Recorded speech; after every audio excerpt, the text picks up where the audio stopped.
السلام عليكم ورحمة الله وبركاته. اليوم عندنا رجال طبعا سوري صايرة معاه مشكلة وعم يشرح المشكلة شلون صارت معه. المشكلة اللي كثير ناس عم تعاني منها اليوم على التواصل الاجتماعي، اللي عايف مرته تطلع على الليفات، واللي عايف اخته طالع على الليف ليل نهار، واللي مسوي حاله مو شايف ومو حاسب عواقبها للأخير. فهذا الرجال بده يحكي لنا شنو صار معه، وعم يوصي وينصح لا حد يخلي مرته تطلع على الليف، ولا حد يخلي بنته ولا اخته. طبعا هو يمكن جديد عليه الشغله هاي، ولكن احنا نعرف هذا الشيء قبل ما يقع. فلذلك هاي عبره للناس اللي البنات اللي يفتح الليف وينباعن وينشرن من الداعم بشيء بسيط. راح نشوف الزلمه ايش عم يقول وبعدين نكمل. تفضل يا افندم. يا جماعة أنا هون المردة صارت كثير بيني وبينها مشاكل، فجأة بتقلي شو رأيك بعد يعني هيك، بتقلي أنا صار عندي شغل برا دول الخليج، قمت أنا ضربت دغري الداعم يلي هو عم يدعمها ما بدي أذكر وين، قالت لي شو رأيك اطلع اشتغل برا، قلت لها لا ما بدنا نطلع نشتغل وما بدنا كذا، صار بيني وبينها مشاكل، على بدي اطلع مانك طالعة ما بدي اروح. قامت قالت لي من زمان وعجبك انا ما بقى فيني كفي معك وهاي الحياة ما بتعجبني. صارت تحلم بسيارة وبيت مثل ما هو كان يوهمها هذا الداعم، انه تعال هون بعطيك سيارة وبعطيك بيت بفتح لك بيت وانا بصرف عليك وانا كذا.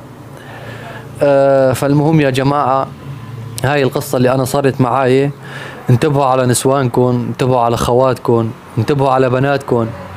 يلي عنده بنت عم تطلع لايف يتابعها، ويلي عنده أخت عم تطلع لايف كمان يتابعها، واللي عنده مرة عم تطلع جولات وعم تطلع لايفات. دير بالك على مرتك قبل ما يصير فيك اللي صار فيه، دير بالك على مرتك قبل ما توقع باللي وقعت أنا فيه، دير بالك على مرتك، لأنه صدقني الداعم يلي عم يدعمها ما في دعم محبي، كله في مقابل، كله في مقابل. واصلا الداعم هو عند اللي بده يجي يدعمها بيكبلها مره وحده اسد او بيكبلها مره شيء بعدين بفتلها على يا هل ترى الحق على مين؟ الحق على مين؟ ما الحق عليك انت. اول غلط لانه سمحت لها تطلع لايف وترد على الخاص والناس تدعمها، وانت تعرف اكثر النسوان ما ينعطن وجه. فهذا غلطك الاول. ولكن غلطك الثاني انك تجي وتحكي النوب على زوجتك اللي هي عرضك وساسك وناموسك. فاني اقول الله لا يعطيك العافيه، لا اكثر ولا اقل، لانه ما راح، لاني مزعوج منك انت بالذات، لانك اول شيء وافقت على هذا الشيء، وثاني شيء عم تحكي على مرتك. طبعا انا قاصم من الفيديو قسم منه ولا هو ما خلى شيء. فإن شاء الله تكون أنت وياها عبرة للمجتمع الباغي، لأنه كله غلط بغلط.